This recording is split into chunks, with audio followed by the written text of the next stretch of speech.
the show. Yo, Wavyocho, I'm gonna react to how Sean O'Malley became a UFC champion. Oh boy. The show continues. This past weekend, Sean O'Malley completed his destiny and became champion. And also, side note, I called it round and everything. Anyways, in my opinion, Sean O'Malley is the last super hyped, Dana-backed prospect. Yeah, I don't know who Sean O'Malley is. I don't keep up with UFC like that. I don't watch UFC like that. I ain't gonna lie, I don't watch UFC. And son got pink braids and shit. Since Conor McGregor to actually fulfill Dana's destiny and become champion after being such a hype prospect for a very long time now. And personally, Sean O'Malley was probably the first guy for me that I've ever followed all the way from the Contender Series to where he is now. Most of the time when these type of prospects are pushed to the fans, they have either shown that they don't have championship potential, they're not ready, or simply can't get the title one way or another. But in the case of Sean O'Malley, he consistently beat a vast majority of the guys he needed to beat, leveled up in competition, and finally made it to the big stage, and against all odds, did exactly what he said he was going to do. So in today's video, we will explore the complete story of how Sean O'Malley went from a young, hyped prospect to the top of his division and became champion. Starting off, I think the earliest memory of Sean O'Malley, at least for most fans, was his appearance in the Contender Series, and who can forget the legendary commentary duo of Uriah Faber and Snoop Dogg. Looking back at this Yeah, Snoop Dogg was even commenting on the UFC fights. I remember Snoop was commenting on that boxing match too. Who remembers that when he gave his commentary during the Paul and Nate Robinson boxing fight, bro? Who remembers that? Let me know. for the making of this video. He looks so damn young. This was before the 6'9" hair, and here he only was 22 years old. He would be fighting Alfred Cashapp. Shocking, and Sean would actually be on the receiving end of pressure early, though briefly caught Alfred with a flying knee.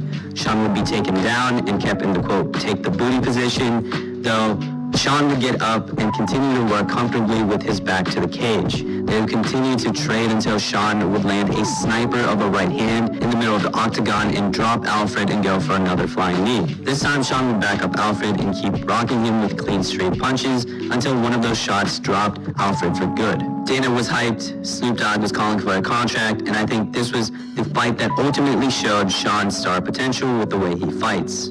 Sean would indeed get that contract as he went on to face Terrion Ware in his official UFC debut, and would spend most of the fight dancing with his back to the cage and picking his shots well. The Terrion Ware would land a couple of well-timed right hands and bloody Sean's nose. And as both men continued to trade, this fight would slowly become a war, with both guys being very, very tired. And though this fight got close at times, Sean would get the best of these exchanges and even took down Ware and teed off on him at the end of this fight, which would lead to Sean eventually getting this win via unanimous decision.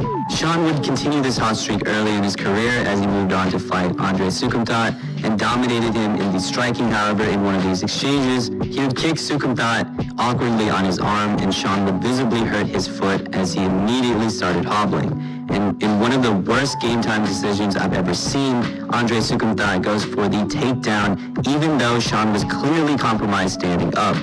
Sean would actually get up somehow, still hobbling visibly, but again, Andre would go down for the takedown, which ultimately cost him this fight, as Sean would go on to win this fight even though he didn't do much in the last round, because he banked at the first two and got the decision win. But Sean was still hurt and was still laying down on the octagon when the decision was read, though this would lead to the iconic Joe Rogan interview with Sean where they told each other they fucking loved each other, and correct me if I'm wrong, but this was the first Welcome to the Sugar Show that we got. Sean would take a 2-year break but come back with a magnificent performance over Jose Quinones. Starting this fight, Quinones would push the pace, but again Sean was comfortable moving backwards and sniping his shots. Eventually, still in the first, Sean would catch Quinones with a right hand, follow this up with a high kick, and end the fight with punches. In Sean's next fight, he would debut his iconic rainbow-dyed hair against Eddie Wineland in the Apex, and again Sean would back up and dance on the cage, though Wineland would land a couple great right hands. Then out of nowhere, Sean would line him up with a 50 cal right hand and drop Wineland and walk off.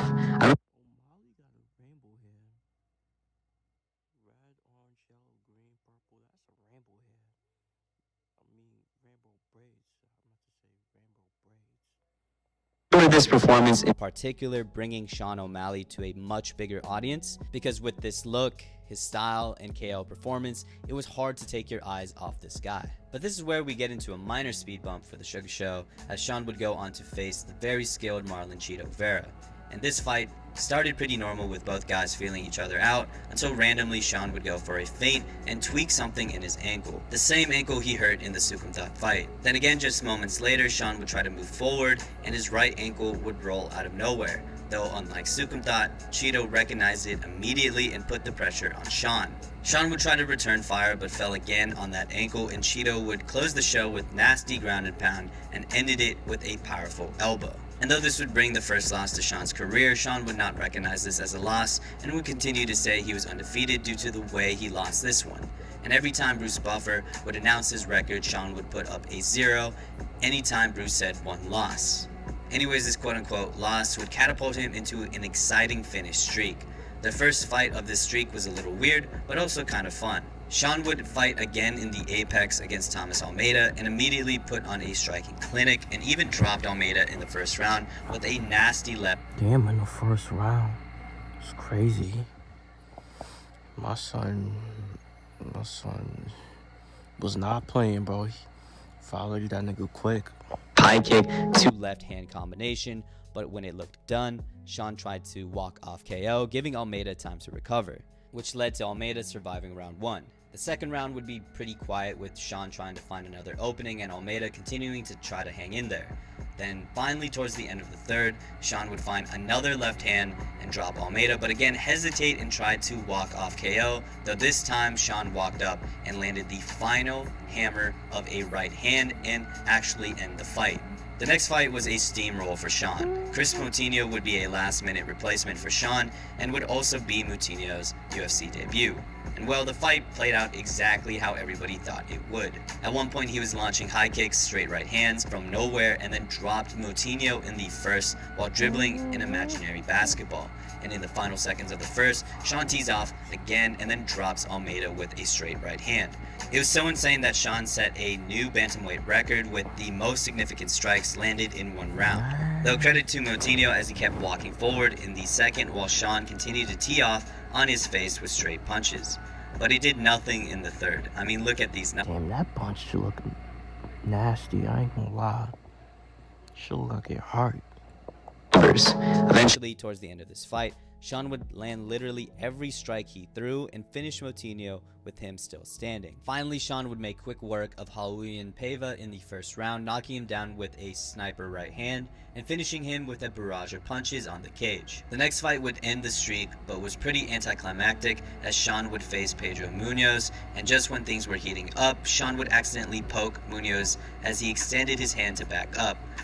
And looking back, it doesn't look that bad, but apparently there was an actual abrasion to the eye, as Munoz would release a medical report showing it, though Sean would claim that it was a punch that swelled it up and scratched Munoz's eye. But whatever the case may be, this ended in a no contest and ended Sean's streak. So now we get to this point. Sean O'Malley is a huge star and prospect in the UFC because of his colorful look and equally colorful style in the ring. But I remember a lot of people at this. Yo, do O'Malley be wearing lace fronts and shit? Do he be wearing lace fronts?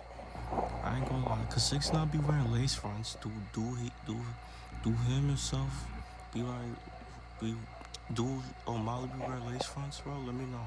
Time were very skeptical of Sean's true ability. I mean, yeah, he looked great in this streak, but I mean, he did it to guys that were unranked and not the best competition. Thomas Almeida, Raulian Paiva, Eddie Wineland, and Chris Moutinho were great performances, but none of them were close to ranked, with Moutinho literally making his debut. So with this collection of wins, some fans wondered if he was good enough to be on that next level. But in his next fight, Sean would get a huge opportunity to prove to the haters he was truly championship level by leapfrogging all the way to the former champ Petr Yan. Sean was ranked number 11, and Yan literally just lost the belt the fight before, making him the number 1 contender. but Sean came in this fight confident and proved he belonged in the octagon with a former champ early in this fight. Immediately in the first, Sean did his thing, dancing on the outside, picking apart Jan with a lot of straight punches, and even defended a takedown attempt from Jan. Though the second time Jan came in for a takedown with pure strength, he took down Sean O'Malley. But what really impressed me was Sean O'Malley's composure as he took his time to get up on his feet and took advantage of his leg flexibility and continued where he left off, landing straight punches down the middle, even going for a takedown himself. The second round would start off hot with Sean landing a nasty left hand that definitely shook Jan, followed by a right and had Jan backing up defensively. But Jan would come back with a nasty left hand of his own, taking down Sean and beating him up. Sean got up, but Jan would put him down briefly with a sneaky trip and continue to beat up Sean with momentum on his side, getting a takedown towards the end. By this point, in my opinion, I had it 1-1 with Sean taking the first and Jan taking the second. So now it comes down to the third, but with such a close fight, this round would be a slow burn up until the middle of the round when Sean opened up Jan with a left hand, and the two would trade nasty strikes until Jan shot for the takedown, but Sean would moments later get back up. Now this is where it would get controversial at the end of this fight, with Sean getting a very close split decision. I go back and forth on who won this fight. Originally, I thought Petr Yan won, but looking back, I think Sean got the better of the exchanges in the last round, but this could be recency bias. But either way, this fight really showed that Sean could hang with the absolute best, and he would prove that with his next fight, which was for the belt. And I don't think I have to break down this fight too much. The UFC, for the first time I've ever seen, uploaded the finish immediately, but Sean was able to get that right hand that he's always landed in his career, right down the middle on Aljamain's chin, knock him down, and finished him with a barrage of punches to finally complete his destiny and become champ. So what do you guys think? Will the Sugar Show continue?